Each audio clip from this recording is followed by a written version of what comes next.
Hoy la maestría en Filosofía del Derecho nos recibe con calidez, y no me refiero al ambiente porque hace un frío terrible, sino a la calidez humana y a la de nuestro conferencista de hoy, que es el doctor Hugo Zuleta, y que nos va a hablar de racionalidad y ponderación. Este es un tema particularmente importante en nuestra época, y además porque una de las cosas que hay que plantearse es si la racionalidad y la ponderación son compatibles, son conceptos compatibles, y en caso de que no lo fueran, si pueden llegar a serlo alguna vez y por qué medio. No sé si de esto hablará el doctor Zuleta, pero les cuento que eso es lo que me interesa. Lo que nos dejo entonces con el doctor Zuleta, y cuando termine la conferencia tendremos como siempre la sesión de preguntas y comentarios. Por favor. Bueno, muchas gracias. Buenas tardes. Gracias por la invitación a esta conferencia.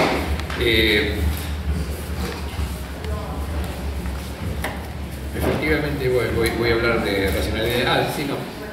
Lo que primero quería decir era pedir disculpas por la demora en comenzar debido a los inconvenientes técnicos. Voy a hablar de racionalidad y ponderación específicamente en el modelo de Robert Alexy, no en general.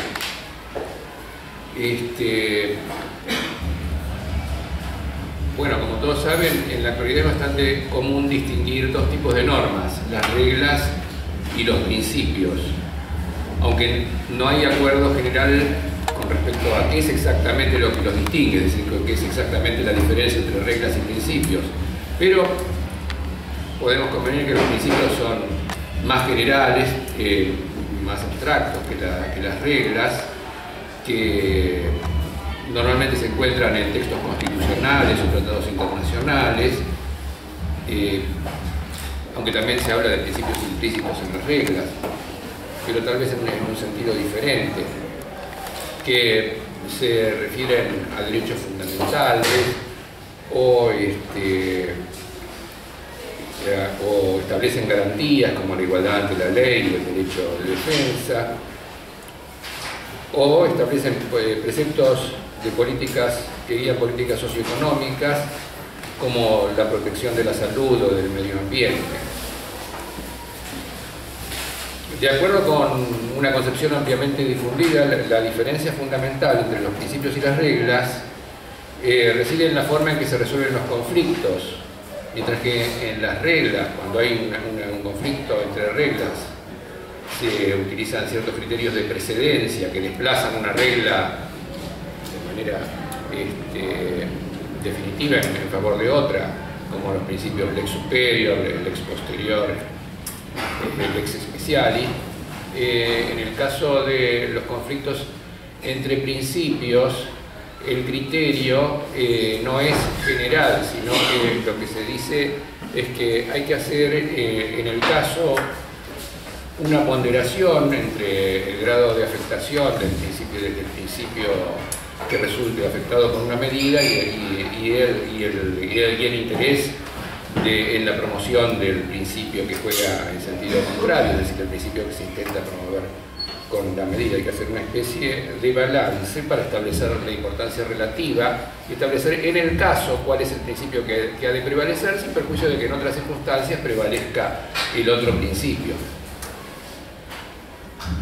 En la concepción de Robert Alexy, los principios son mandatos de optimización, es decir, que no determinan exactamente qué debe hacerse, sino que ordenan que algo sea realizado en la mayor medida posible dentro de las posibilidades fácticas y jurídicas.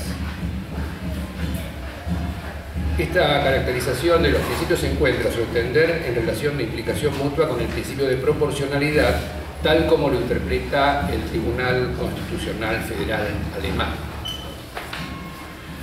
En realidad, el trabajo de Alexy sobre el principio de proporcionalidad en teoría de los derechos fundamentales aparece como una racionalización, una reconstrucción teórica de los criterios que aplica el Tribunal Constitucional Federal alemán en la aplicación del principio de proporcionalidad. En esta construcción, el principio de proporcionalidad se compone de tres subprincipios: el de idoneidad o adecuación, el de necesidad y el de proporcionalidad en sentido estricto. Los subprincipios de idoneidad y de necesidad derivan del carácter de los principios como mandatos de optimización con relación a las posibilidades fácticas. El examen de idoneidad excluye los medios que no sean adecuados para la finalidad que se pretende alcanzar. Por su parte, el examen de necesidad excluye aquellas medidas que restrinjan un derecho en mayor medida que la necesaria para obtener el resultado que la medida de que se trate pretende producir. Esto en realidad es muy parecido a los criterios de razonabilidad que usan otros tribunales, incluyendo la Corte Suprema Argentina. La idea de que, bueno, si una medida fuera inadecuada para la finalidad que se persigue, se consideraría irrazonable. Y lo mismo si pusiera una carga excesiva con relación a la finalidad que se propone. Y también en otros tribunales, como el Tribunal Constitucional Italiano, también utilizan estos criterios bajo el título de razonabilidad, que es un concepto bastante oscuro también. El subprincipio de proporcionalidad en sentido estricto deriva del carácter de los principios como mandatos de optimización con relación a las posibilidades jurídicas, las cuales están determinadas por los principios que juegan en sentido opuesto a aquel que se intenta favorecer mediante la medida de que se trate. Este principio es el que concierne específicamente a la ponderación o balance, que, como dije, es la forma específica de resolver los conflictos entre principios, y se expresa por medio de la llamada ley de ponderación, que dice eso que dice ahí: cuanto mayor sea el grado de la falta de satisfacción o de la afectación de un principio, tanto mayor tiene que ser la importancia de satisfacción del otro. Alexi deriva esta ley de las sentencias del Tribunal Constitucional Federal alemán en las que se hace referencia a la fuerza con que se manifiesta un derecho, y se señala que esa fuerza está en función de la magnitud del cuestionamiento. El resultado de la ponderación se expresa mediante un juicio de preferencia condicionado, es decir, que vale para el caso en consideración y tal vez para los relevantemente similares, pero que nunca determina la invalidez del principio desplazado. Una de las cuestiones que ha suscitado mayor discusión es si la ponderación es un procedimiento de decisión susceptible de justificación racional o si solo expresa las preferencias o intuiciones morales del decisor. También entre quienes consideran que la actividad puede ser sujeta a control racional, las opiniones se dividen entre los particularistas, para quienes la solución que surge de la ponderación solo vale para el caso individual en consideración, y los universalistas, que consideran que la solución tiene alcance general, en tanto da lugar a una regla que vale para todos los casos que presentan las mismas propiedades relevantes. Una regla un tanto dudosa en cuanto a su carácter de regla, porque es una regla derrotable, porque si se presentaran las mismas propiedades relevantes, pero además algunas otras adicionales, podría no aplicarse la regla. Se trata de una universalidad bastante dudosa. Pero bueno, de todas maneras, de esta clasificación, la concepción de Alexi se encuentra entre los racionalistas y universalistas. Con respecto a los subprincipios de idoneidad y de necesidad, la racionalidad de su aplicación encontraría fundamento en el criterio de optimabilidad de Pareto, según Alexi. En cuanto a la racionalidad de la ponderación, que es lo que me voy a referir hoy, que es esto es de la aplicación del subprincipio de proporcionalidad en sentido estricto, Alexi intenta justificarla sobre la base de su estructura inferencial, la cual ilustra por medio de una fórmula aritmética, la llamada fórmula del peso. La universalidad, por su parte, surge de la llamada ley de colisión, que permite derivar una regla a partir del juicio de preferencia condicionada que surge de la ponderación. La ley de ponderación dice esto que está acá: si el principio P1 en la circunstancia C tiene precedencia sobre el principio P2, Y si de P sub 1 en la circunstancia C deriva la consecuencia R, entonces tiene validez una regla que contiene a C como supuesto de hecho y a R como consecuencia jurídica. Si C, entonces R. En esta exposición yo parto de asumir sin discusión como hipótesis de trabajo la posibilidad de justificar racionalmente ciertos juicios de aplicación de los tres subprincipios. Lo que me interesa es investigar los límites de racionalidad del modelo de Alexis de acuerdo con los argumentos que él mismo propone para justificarla. El plan es el siguiente. En primer lugar voy a explicar la fórmula del peso, luego voy a presentar tres críticas a la fórmula y voy a indicar los elementos que no son significativos. Luego, una vez eliminados los elementos no significativos, voy a proponer un conjunto de reglas y voy a mostrar cuáles de los casos contemplados en la fórmula quedarían resueltos por las reglas y cuáles no se pueden resolver por medio de las reglas. Punto 1. La fórmula del peso. De acuerdo con Alexis, la ponderación comprende tres pasos. Primero, definir el grado de afectación de uno de los principios. Segundo, definir la importancia de la satisfacción del principio que juega en sentido opuesto. Y tercero, determinar si la importancia de la satisfacción del principio contrario justifica la restricción del otro. Para elucidar la estructura de la ponderación, Alexis introduce una fórmula aritmética que en su versión completa es así. G, P sub I, coma, J, C. Bueno, de lo que se trata, lo que aparece del lado izquierdo del signo igual, es el peso concreto del principio P sub I frente al principio P sub J en las circunstancias del caso, que son las que están representadas por la letra C. Y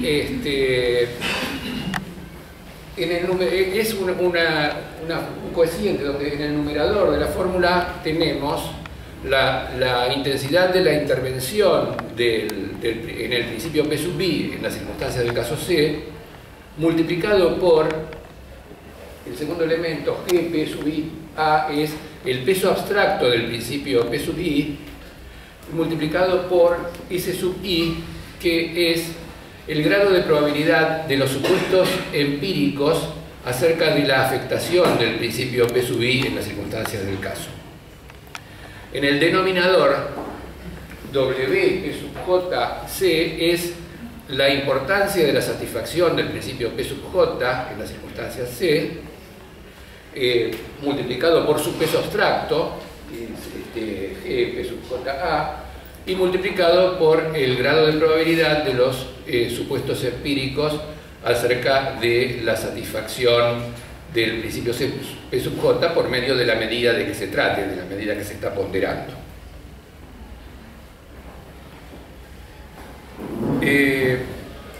Todos los factores, en la versión original, aunque esto admite algunas variaciones, pero al principio se miden en una escala triádica. La intensidad de la intervención en el principio P sub I puede ser grave, media o leve, y lo mismo la importancia de satisfacción del principio P sub J, que equivale a la medida en que sería afectado si la medida no se implementara. También puede ser grave, media o leve. Y el peso abstracto de los principios puede ser elevado, medio o leve. Y todos estos son el grave o elevado se valora en 4, es decir, 2 al cuadrado. La intensidad media se valora en 2 a la primera potencia. Y la leve en 1.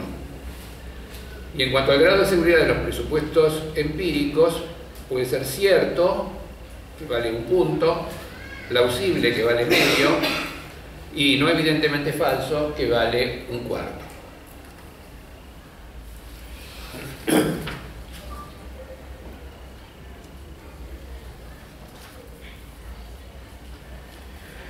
El resultado determina el peso concreto del principio P sub I frente a P sub J. Si el resultado de la operación es mayor que 1, quiere decir que el grado de afectación de P sub I multiplicado por su valor abstracto y por la probabilidad de afectación es mayor que el interés en promover el principio P sub J, y por lo tanto la medida es inconstitucional y se debe rechazar. Si el resultado es menor de 1, quiere decir que la importancia de satisfacción del principio P sub J en las circunstancias del caso, multiplicado por su peso abstracto, etc., es mayor que la afectación del principio P sub I, y por lo tanto la medida es constitucional y se debe aceptar. Y en caso de empate, en caso de que el resultado sea igual a 1, lo que dice Alexi es que el caso de consideración se encuentra dentro, la medida de consideración se encuentra dentro del margen de discrecionalidad del legislador, y por tanto un eventual planteo de inconstitucionalidad también debería ser rechazado.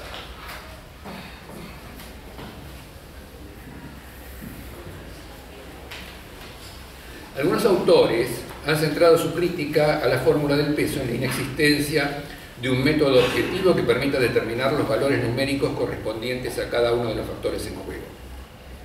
En ese sentido, el profesor Guibur, por ejemplo, sostiene lo siguiente en un trabajo que se llama Alexi y su fórmula del peso.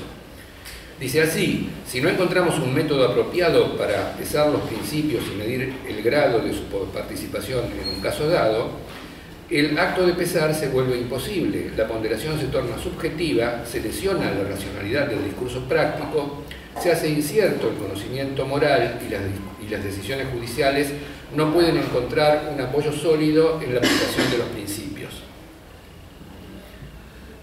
Yo creo que esta crítica, aunque de cierto modo es acertada, pero no acierta en el corazón de la teoría de Alexi, porque es posible interpretar que él reconocería que no se pueden determinar objetivamente los valores de la fórmula. De hecho, Alexi no pretendía, al menos cuando la ideó, aunque después creo que fue enloqueciendo y fue cambiando, pero al principio por lo menos no creía que su fórmula constituyera un método apto para encontrar la solución del caso mediante el procedimiento de ponderación. Por ejemplo, él dice, en Teoría de los Derechos Fundamentales: en el derecho constitucional, las metrificaciones tienen una utilidad reducida o nula. Para solucionar el problema de la ponderación entre la libertad de prensa y la seguridad exterior por medio de una metrificación, habría que atribuir valores numéricos comparables y por lo tanto calculables a las alternativas de decisión.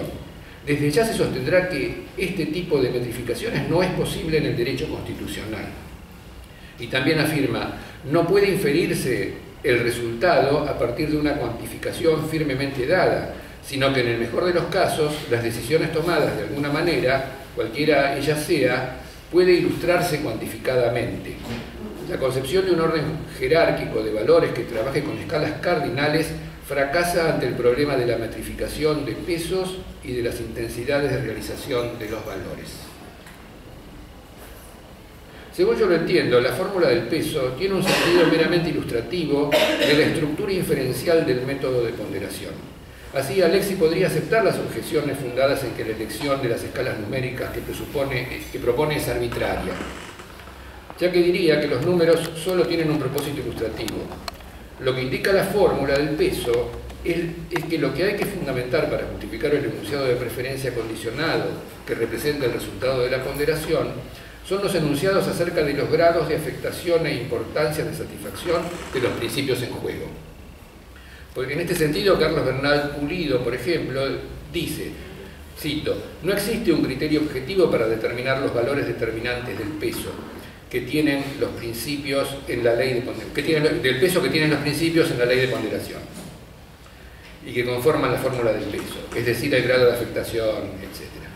Sin embargo, el hecho de que la racionalidad que ofrece la ponderación tenga límites no le enajena su valor metodológico, así como la circunstancia de que el silogismo no garantice la verdad de las premisas mayor y menor, tampoco le resta por completo su utilidad.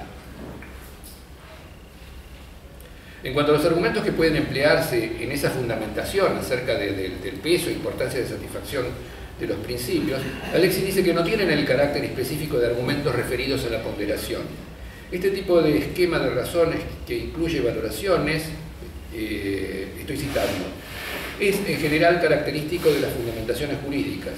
por ejemplo para establecer determinaciones del alcance de conceptos vagos, esto es, en el ámbito de la interpretación clásica. Como consecuencia,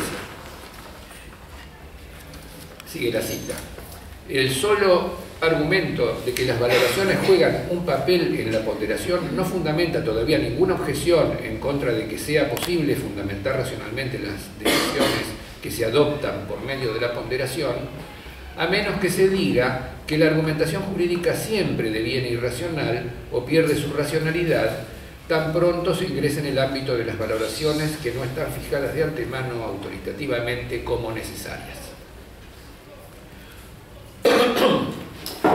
Bueno, entonces ahora vamos a mis críticas. Mi crítica de la fórmula del peso es que para que la fórmula del peso, en realidad tengo tres. La primera crítica es, para que la fórmula del peso pueda servir para aclarar la estructura del razonamiento en que consiste la ponderación, debería expresar una estructura de razonamiento posible.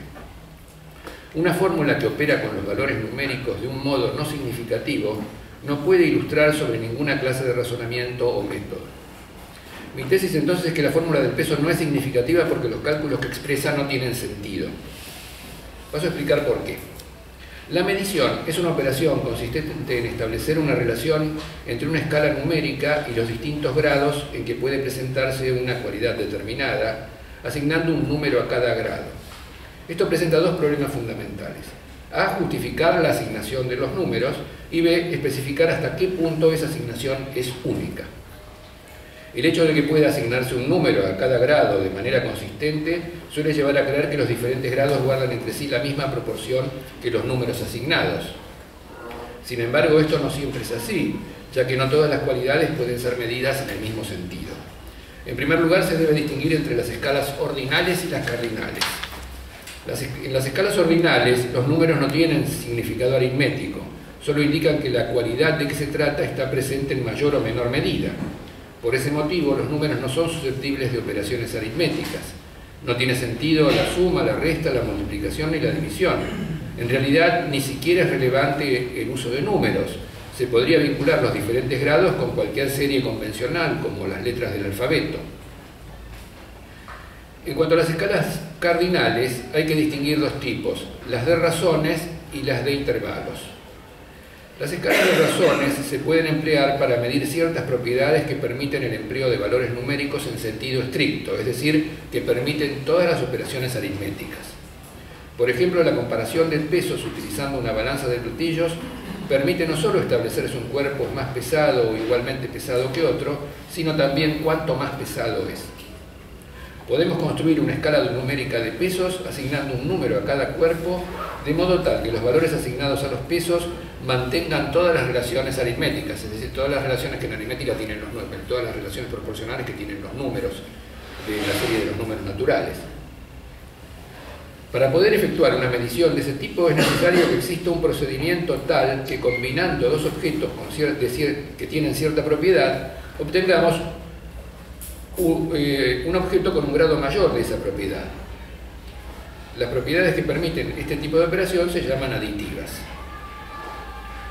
Y en cuanto a hasta qué punto es única la asignación de esos números, una escala de razones es equivalente a cualquier otra que se obtenga mediante la multiplicación de todos sus valores por un número constante.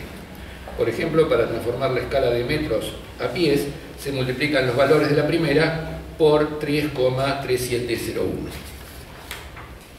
Y todas las proporciones se mantienen. Si una cosa pesa el doble que la otra en medida en kilos, también va a pesar, perdón, estaba en metros. Si una cosa mide el doble que la otra, medida en metros, va a medir también el doble de la otra medida.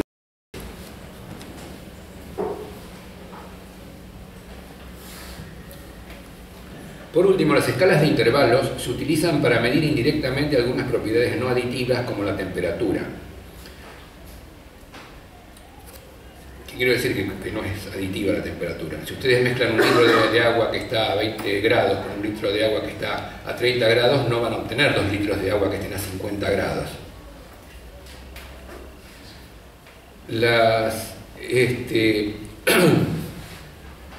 Su principal diferencia con las escalas de razones es que el origen es convencional, es decir, el cero es convencional.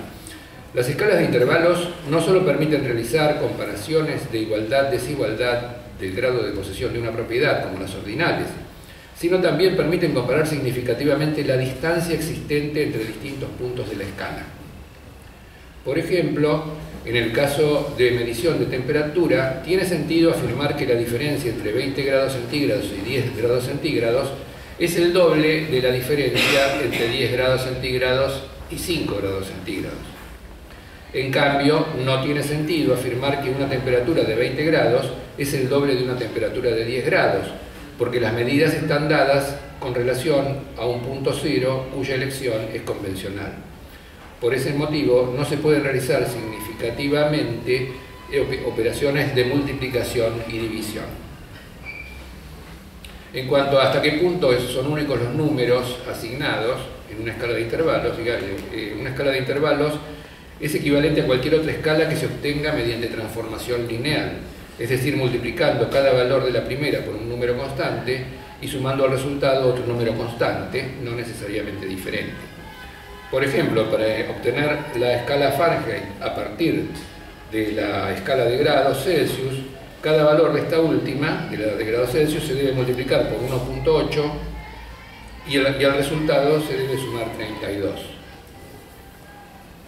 Así puede verse, por ejemplo, que los valores equivalentes a 20, 10 y 5 grados centígrados, que los valores de 20, 10 y 5 grados centígrados son equivalentes respectivamente en la escala Fahrenheit a 68, 50 y 41. Y como se puede observar, 68 no es el doble de 50, aunque 20 sí es el doble de 10.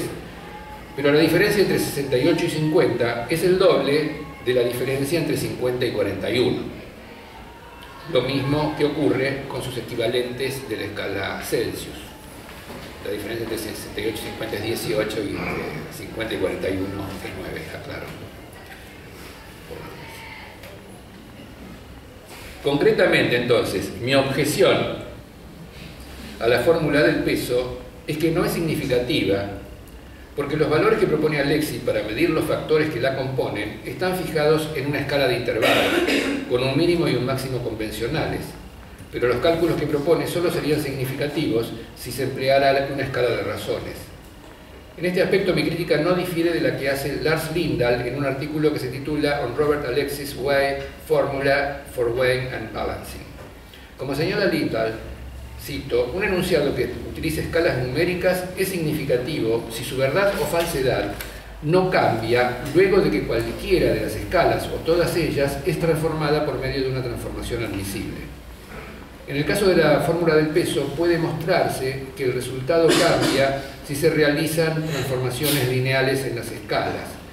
Y acá tengo un ejemplo donde, pongo una fórmula donde en el numerador está la intensidad de intervención en el principio P sub i multiplicado por el grado de certidumbre de los supuestos empíricos, y en el denominador el interés de satisfacción de P sub j multiplicado por el grado de certeza de los supuestos empíricos, y asumo que el peso abstracto de los principios es idéntico para eliminarlo de la fórmula y simplificar un poco. Entonces, vamos a suponer que la intensidad de preferencia, la intensidad de intervención es leve, es decir, que vale 1, que el grado de certeza de los supuestos de satisfacción, de afectación de P sub i es medio, o sea 0,5, que el interés, eso aparece en el numerador, que el interés de satisfacción de P sub j es grave, es decir, vale 4, y que el grado de certeza de los supuestos empíricos acerca de la satisfacción de P sub j es leve, o sea, vale 0,25. A mí me falta la coma después del 0, pero no es 0, es 0,25. 4 por 0,25, lo cual es equivalente a 0,5 sobre 1, lo cual es 0,5. El resultado entonces del peso concreto de P sub j de P sub i frente a P sub j es de 0,5, por tanto prevalece P sub j y la medida se debe implementar.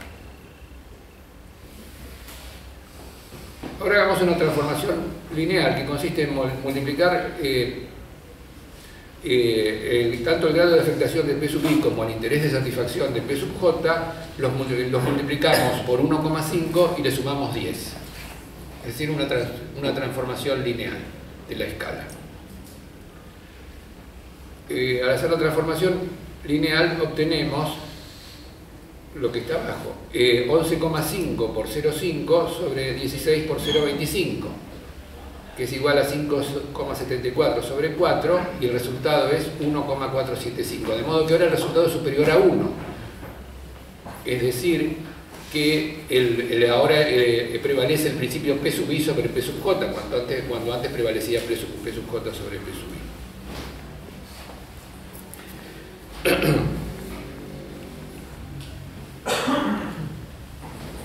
Bueno, entonces esto pone fin a la primera crítica, que es con respecto al cálculo, a que los cálculos no son admisibles. Mi segunda crítica es que no resulta claro en qué consiste el peso abstracto de los principios.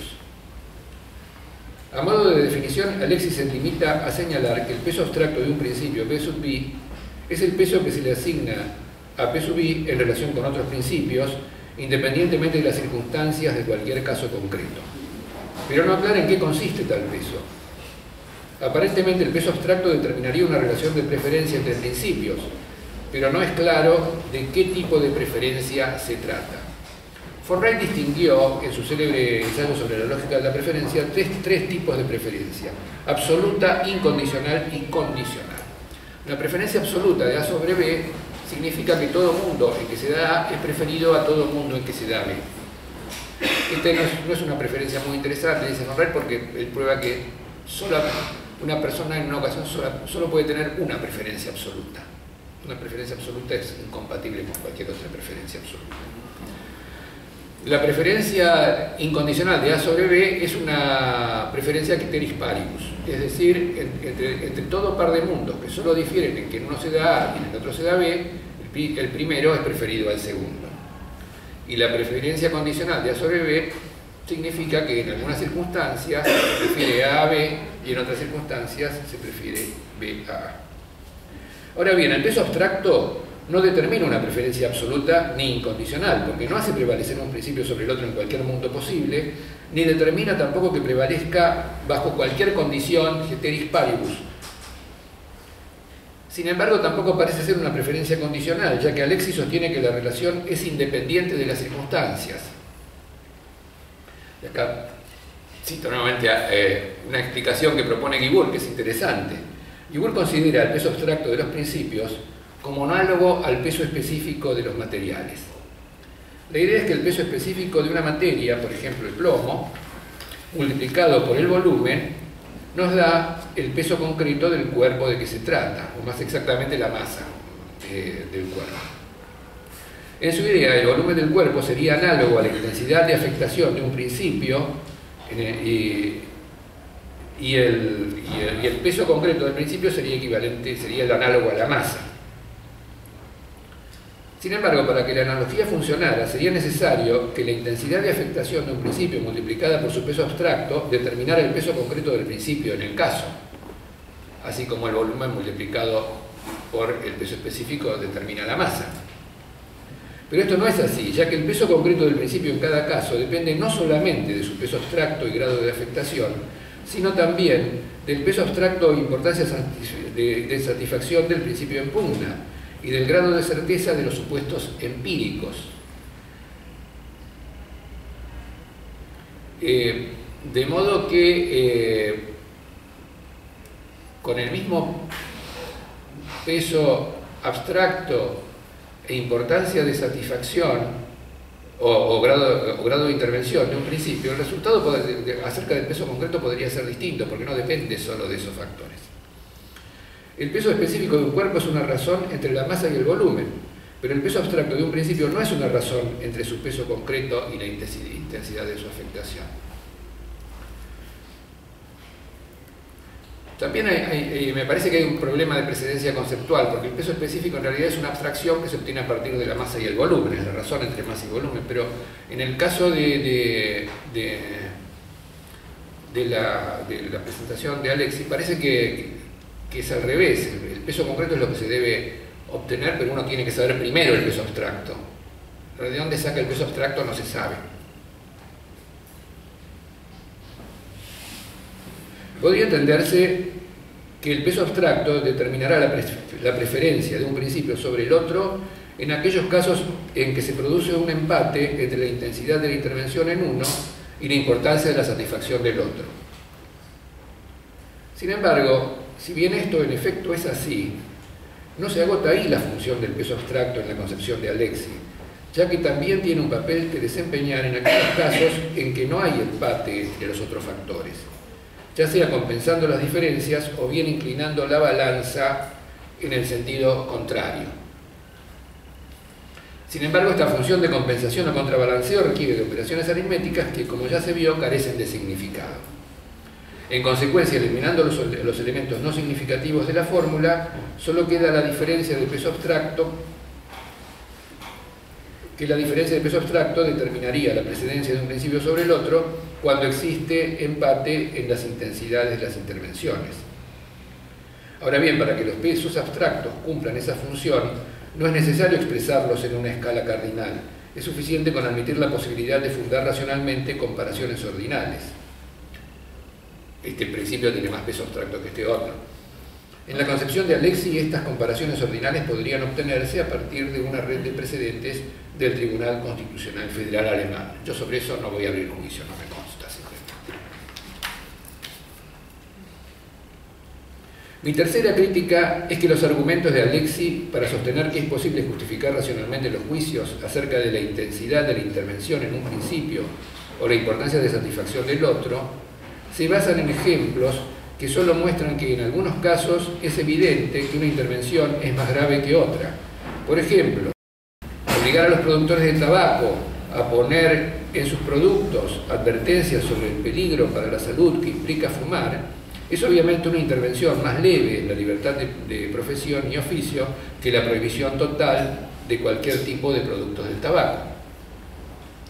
Pero afirmar que se pueden emitir juicios racionales sobre las intensidades de las intervenciones o sobre los grados de importancia de satisfacción de los principios es ambiguo, porque hay que distinguir diferentes clases de juicios. A. La medida M1 interviene en el principio P/I más intensamente que la medida M2. B. La diferencia entre la intensidad con que la medida M1 y la medida M2 afectan al principio P/I es el doble de la diferencia entre la intensidad con que la medida M2 y la medida M3 afectan al principio P/I. C. La intensidad con que la medida M1 afecta el principio P/I es el doble de la intensidad con que la medida M2 afecta el principio P/I. Alexis pasa sin fundamentación alguna de argumentos que tienden a probar que es posible fundar racionalmente afirmaciones del tipo A construir una escala de intervalos, lo que supone que es posible fundar racionalmente afirmaciones del tipo B, y una vez construidas las escalas de intervalos, introduce operaciones que solo serían significativas si se utilizara una escala de razones, lo que requiere que se puedan fundar racionalmente afirmaciones del tipo C. Por otro lado, aun cuando se pudiera medir las intensidades de intervenciones en un principio y la importancia de satisfacción del otro en escalas de intervalos como las que propone Alexis, o incluso en escalas de razones, todavía sería necesario establecer criterios de comparación entre ambas escalas. Esto es la que mide la intensidad de intervención en un principio y la que mide la importancia de satisfacción del otro. Como se trata de principios diferentes que pueden ser afectados de manera diferente, se presenta un problema de comparación entre escalas análogo al que presentaría, por ejemplo, determinar en un pentatlón si vale más una diferencia de 1 segundo en la carrera de 200 metros o una diferencia de 1 centímetro en el lanzamiento de jabalina, y en su caso cuánto más vale. En este sentido, es necesario tener clara la distinción entre A, obtener una escala de cualquier tipo, ordinal, de intervalos o de razones, para la comparación de intensidades de intervención en un principio y una escala para la comparación de grados de importancia de satisfacción del otro, y B, obtener reglas para la comparación entre ambas escalas. Alexis sostiene que una vez construidas las escalas, la comparación no presenta problemas. supone que el hecho de que tengan las mismas gradaciones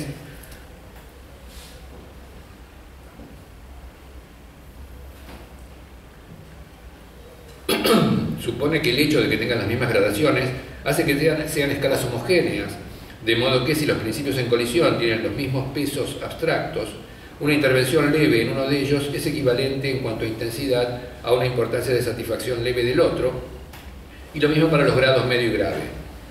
No parece advertir que las calificaciones grave, medio y leve no expresan propiedades intrínsecas sino relacionales. La intervención en un principio puede ser calificada como grave si es posible compararla con otras intervenciones que son más leves, y como leve si es posible compararla con otras que son más graves. Asimismo, una intervención solo puede ser calificada como de intensidad media si existen otras más graves y también otras más leves. Por ejemplo, si con respecto a la restricción de libertad de prensa las únicas sanciones que se tuvieran en consideración fueran una multa de 100 pesos, una multa de 1000 pesos y una multa de 100.000 pesos, serían calificadas respectivamente como leve, media y grave. Pero si se agrega a la comparación, se agrega la prisión del editor y la pena de muerte del editor, las tres multas pasarían a ser leves en comparación con las otras dos.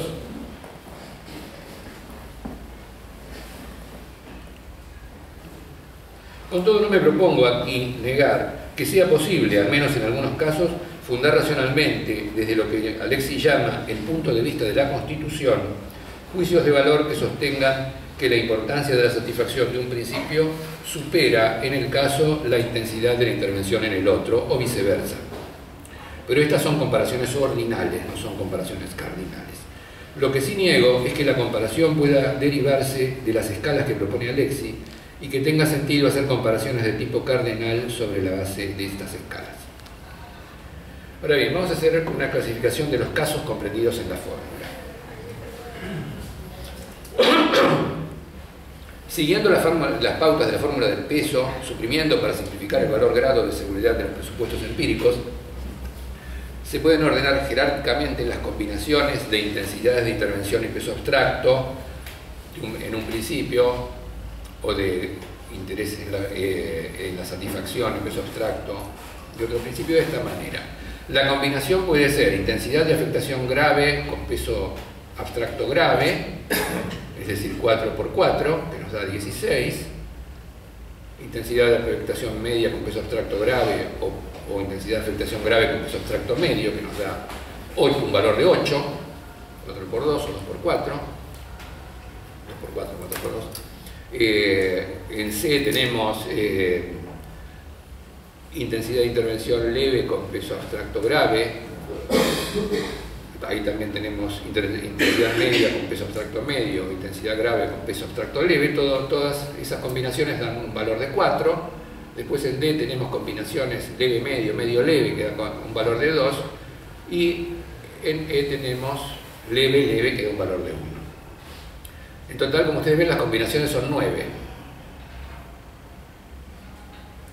Cada una de estas combinaciones de intensidad de intervención multiplicado por peso abstracto se puede combinar con cada una de las 9 combinaciones de importancia de afectación con peso abstracto. Es decir, así como tenemos también 9 posibilidades de combinaciones de intensidad, de interés de satisfacción por peso abstracto.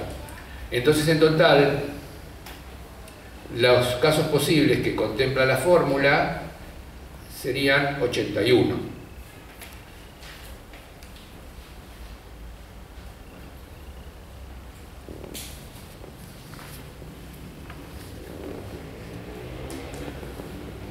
Ahora voy a formular una serie de reglas y vamos a ver qué casos resuelve cada una de esas reglas.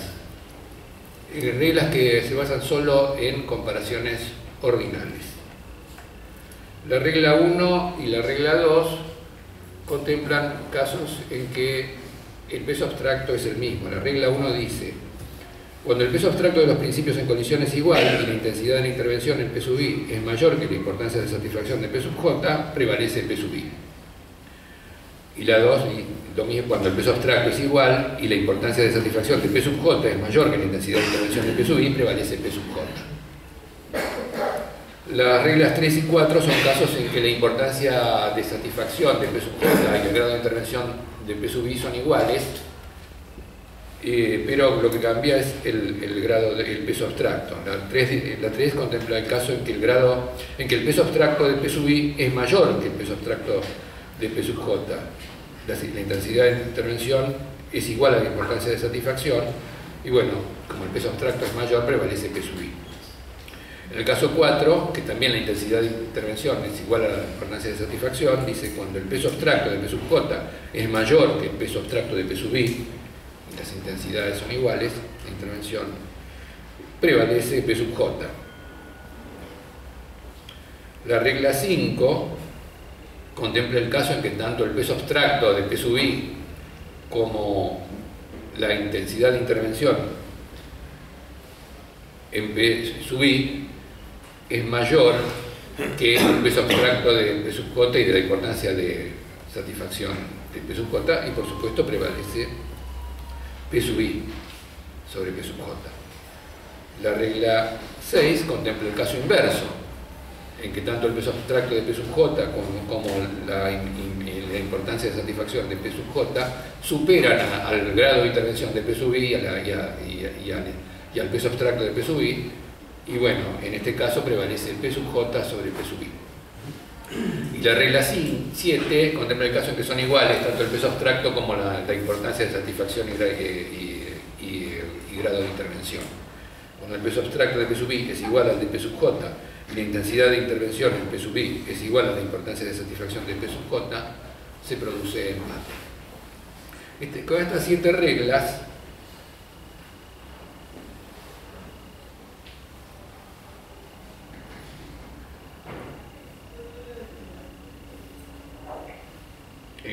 que si eliminamos el peso de la fórmula del peso, el factor grado de seguridad de los presupuestos empíricos, o asumimos que es igual en el numerador y el denominador, estas reglas producen los mismos resultados en 63 de los 81 casos contemplados en la fórmula, que son estos. La regla 1 resuelve todos los casos en que el peso abstracto es igual,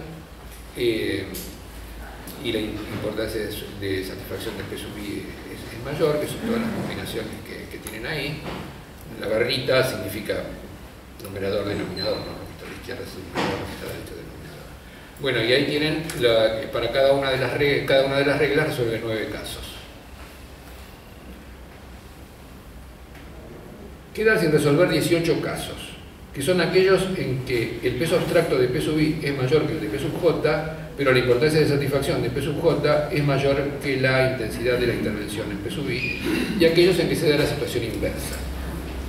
De acuerdo con la fórmula, en algunos de esos casos se producirán empates porque se compensarán plenamente las diferencias, que son estos que están acá. Grave medio sobre medio grave sobre grave medio. En cambio, en otros prevalecerá uno de los principios, que son estos que están acá: grave medio sobre leve grave, medio grave sobre grave leve, etc. Pero para determinar esos resultados, ya sea el de empate o el caso en que prevalece uno sobre otro, es decir, en estos 18 casos, sería necesario realizar operaciones aritméticas que carecen de significado, por lo que no es posible determinar el resultado mediante comparaciones puramente ordinales. Y estos son, a mi entender, los límites de racionalidad del modelo de ponderación que pueden justificar los argumentos de Alexis. Bueno, eso es todo, gracias.